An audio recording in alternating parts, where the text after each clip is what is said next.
Hi, I'm Bill Bialik. I'm a theoretical physicist. I teach at Princeton University, and I want to talk to you today about some of the challenges that we face at the interface between physics and biology. I think many of you know that there's a lot of excitement at this interface because more and more of biology today is becoming accessible to quantitative experiment.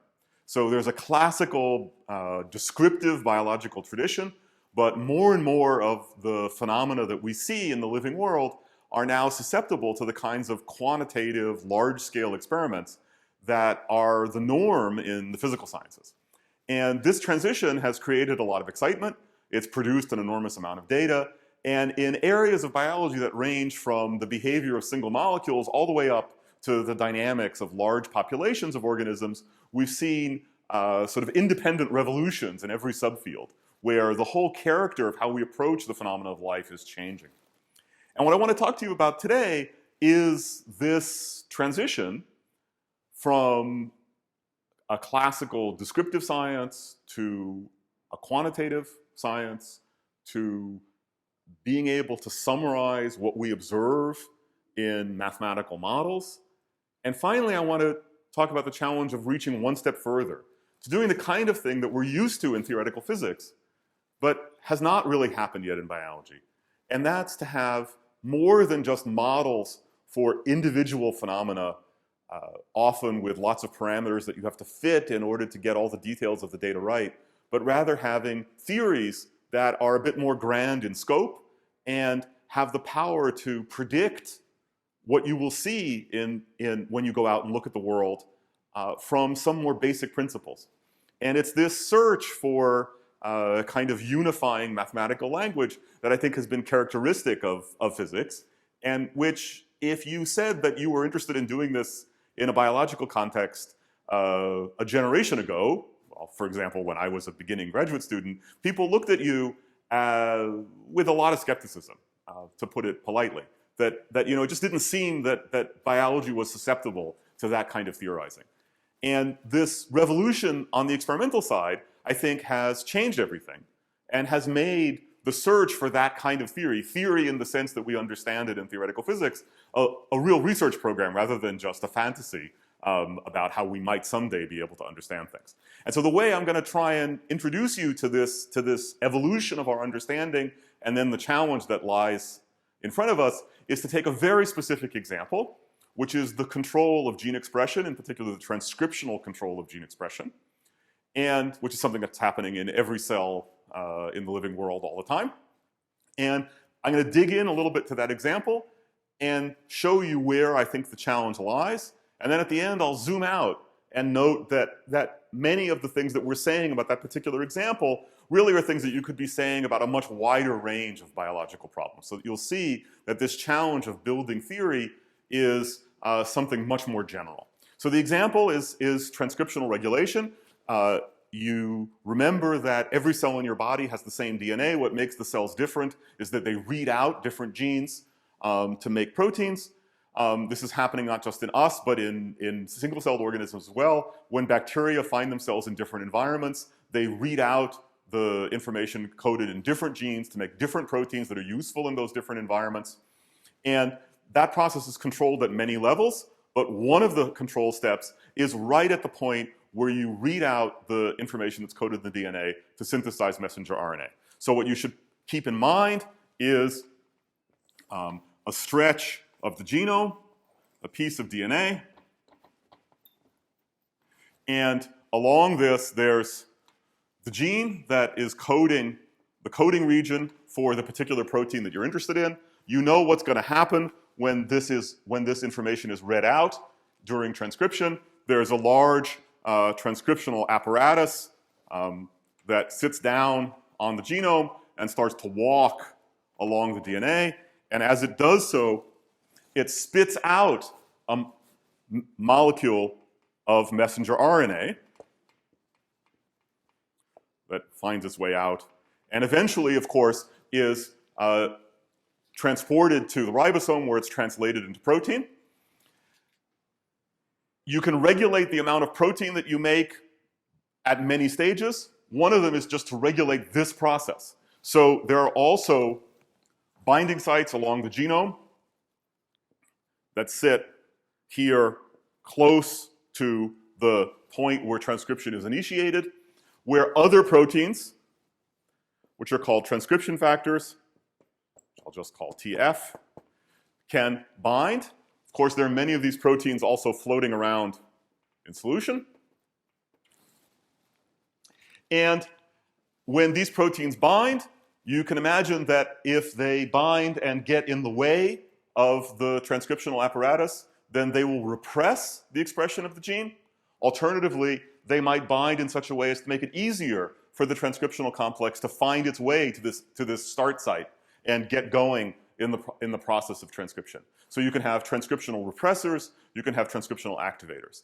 Now, this simple geometrical picture is not bad if we're talking about bacteria. That's where it came from. By the time you get to complicated organisms like us, this is probably an oversimplified cartoon, but it's nonetheless the thing that people keep in mind. And the result of this process is that if you think about how much of the gene you're actually expressing, and you plot that as a function of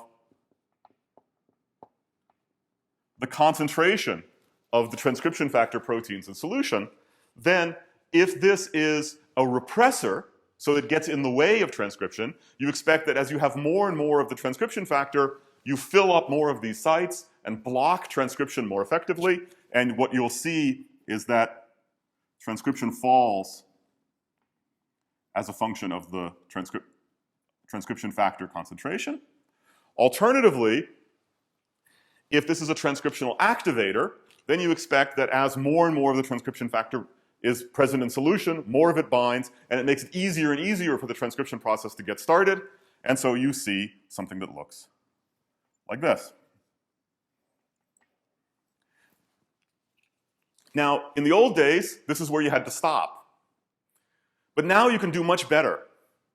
You can reach into the cell, you can engineer the genome so that transcription factors have attached to them a fluorescent protein. And so you can look at the cell under a microscope and measure the amount of fluorescence, and that will tell you what the concentration of the transcription factor is.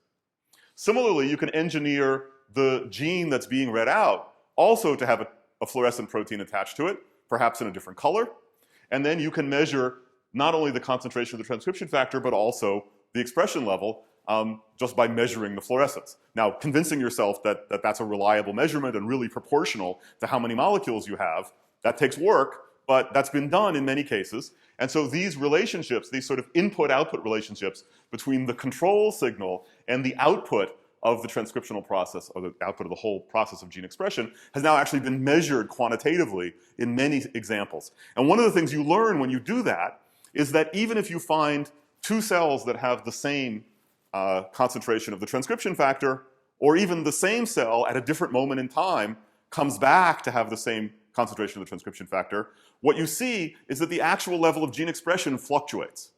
And that fluctuation, if you do enough work in the experiment, you can convince yourself is not coming from noise in your measurement. It really is variability in the behavior of the cell itself. And so these pictures should be associated with little error bars along the curve. And those error bars really represent noise in the process of gene expression and its control. And we understand there are very basic physical reasons why this happens. Individual molecules behave randomly. They take random walks through solution and find their way to their binding sites. There aren't very many of these molecules altogether. If you look inside a bacterial cell or the nucleus of a eukaryotic cell, you'll find that the total number of transcription factor molecules might be of order 100. And it's not only, the cell can't decide to count all of the molecules inside it. Those molecules have an impact only when they find their way to this binding site right here at this very specific point along the genome, which of course is maybe altogether 100 base pairs out of millions in a bacterium and orders of magnitude more in eukaryotes than in us. And so this very small number of molecules behaving randomly, the randomness doesn't average out the way you were taught in your high school chemistry course. In high school chemistry, we talk about the concentrations of molecules as if that was a pure number. But really, there's a limited number of molecules in any small volume. When you do experiments in a beaker that has a liter of material, you don't notice this. But when you look inside a bacterial cell, which is 10 to the minus 12th, a thousandth of a billionth of a liter, then these effects become really, really important. And that's where these error bars come from.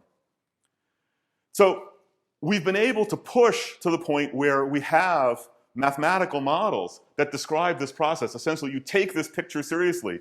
Molecules bind and unbind from their binding sites. When they bind, they influence the binding of the transcriptional complex. The transcriptional complex moves at some rate. It synthesizes messenger RNA molecules. They're degraded at some rate, and so on.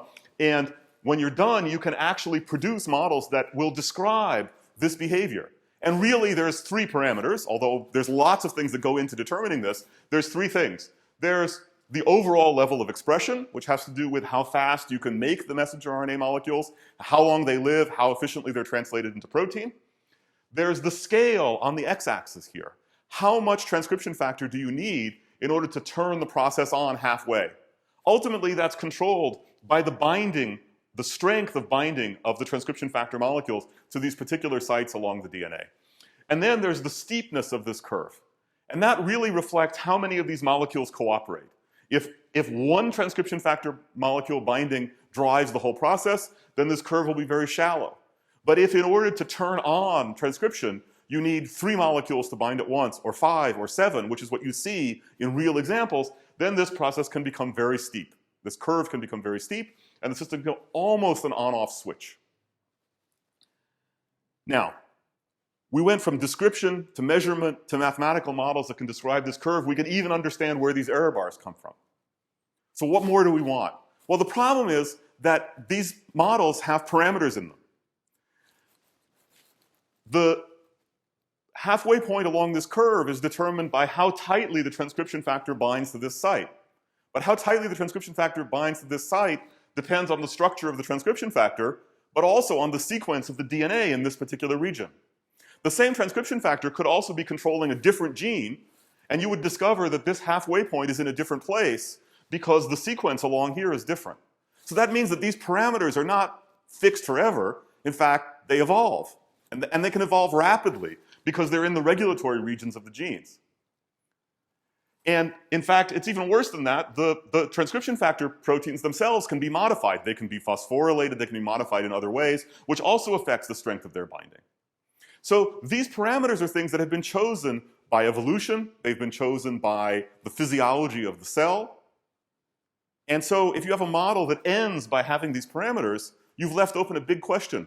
Why are these parameters what they are? What is it about this particular choice that's advantageous for the organism?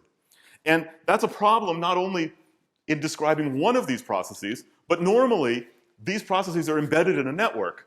There's many genes. A single transcription factor could affect many genes, but those genes themselves could code for transcription factors, and they could influence one another, or even feed back to influence the first transcription factor. And if you took this model seriously, then every one of these arrows is associated with that whole set of parameters. And so what we need to know is, what is it about the setting of these parameters that allows this whole network to do its job? And so people are exploring many different ideas that would be candidates for a real theory that would explain why these parameters are chosen the way they are by evolution, by physiological adaptation. So one idea is that what you want to do is to be sure that the expression levels of these genes carry as much information as possible about what the cell cares about, whether that is in the control of metabolism, and you're worried about the concentration of various nutrients in the environment, and you need to capture information about that in order to be sure that you're doing the right thing, or you're in a developing embryo, and you want to capture information about where you are in the embryo in relation to your neighbors so that you can adopt the correct fate in relationship to the rest of the body plan. What's great is that this question about how information flows through a network is something that you can think about not just at the molecular level, inside a single cell. You can think about it in a whole population of organisms, You can think about a flock of birds all agreeing to fly in one direction. What interactions do they have to have with each other, and how do those need to be tuned in order to be sure that on the one hand they all agree to fly in the same direction efficiently, but on the other hand they can be reliably responding to stimuli from the environment like the approach of a predator. And at an intermediate level, you can think about this in networks of neurons, where you have these same kinds of input-output relations for the individual neurons. What lives on the arrows are not these molecular processes of the control of gene expression, but rather the synapses or connections between neurons. And the strengths of those connections, the parameters, if you will, along these curves, are themselves changing during the course of learning.